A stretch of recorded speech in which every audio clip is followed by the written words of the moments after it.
We all agree that aviation CO2 emissions are about 2%.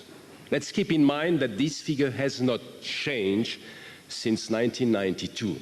This doesn't mean that aviation emissions have not grown. It means that aviation emissions have not grown faster or larger than the average for other sectors. This 2% figure covers all aviation emissions, not only air transport, but also general aviation and military aviation. That's why you will see in newspapers sometimes a figure of 1.6 or 1.8% used, for instance, in the Stern report or by Lufthansa. This is correct, but this is covering only the air transport part of the 2%. Now, and I fully agree with Jeff Gazzard, 2% is not an excuse for doing nothing. In the air transport sector, we do not pay the same amount of taxes, but we pay user charges.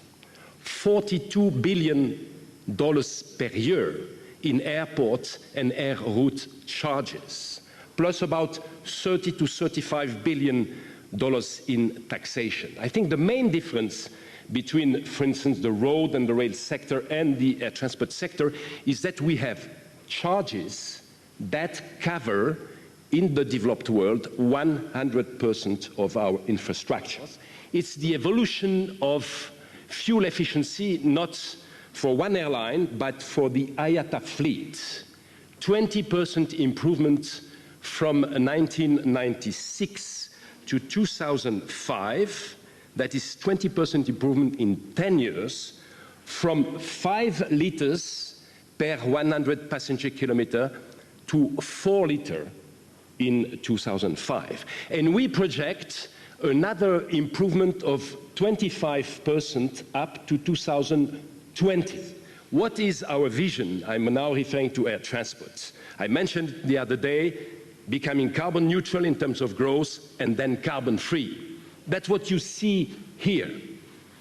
We today compensate for half of our growth. Therefore, when traffic grows 5%, carbon emission grow half of it, between 2 and 3%.